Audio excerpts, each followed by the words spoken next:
Meanwhile, another international incident that seems to be building by the day, pro-ISIS groups online allegedly using the attack in London to recruit again to European Parliament Member Daniel Hannan. I don't know how much your countrymen can take, but this is a non-stop drama that doesn't end playing out. What do you make of this latest sort of using what's happened in your country to sort of galvanize more malcontents, more so-called lone wolves?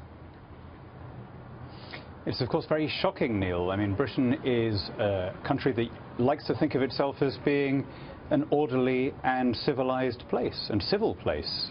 George Orwell said that gentleness was the defining characteristic of English civilization. So the idea of ours, of all countries, sliding into a spiral of copycat terrorist atrocities is very, very hard to take. You know, George Soros just today, as you might have heard, was saying that he thinks that given all the recent developments and the cross currents and the anxieties, the last thing the Brits want to do is leave the European community here, and that maybe they'll change their mind, maybe they'll go back in, and maybe President Macron of France, who has been saying, you know, it's never too late. What did you make of all of that? I mean, the idea that we would crawl back apologizing for our mistake is based on the most colossal misreading of our character and of our history.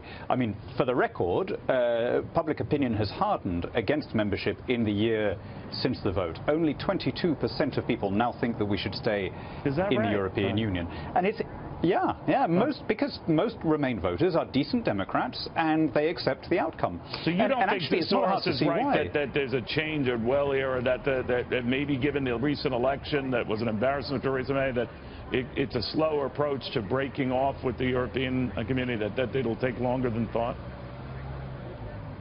Well, that's a different question. Absolutely. The idea that there might be a transitional arrangement or a bridging arrangement, that I think is very sensible, right? I mean, this is a negotiation where the grown-ups are in charge, and both sides, I hope, recognize that they have an interest in having prosperous neighbors, if only because prosperous neighbors make the best customers. So we want to have a phased, orderly withdrawal in a way that is cordial and that does no damage to our European allies.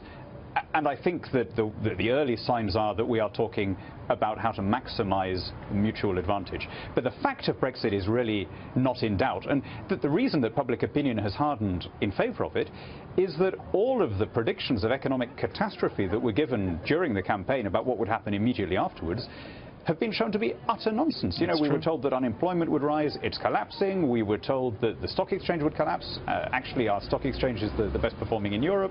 You know, output is up, employment is up, growth is up, investment is up, manufacturing is up, exports are up. On every metric, we've had a very good year. And this is despite all the predictions that there'd be a recession in 2016 if we voted to leave. So the issue is not whether Brexit is going to happen, it's how do we make this a mutually beneficial process that is of course in our interest, but that also safeguards the interests of our European friends.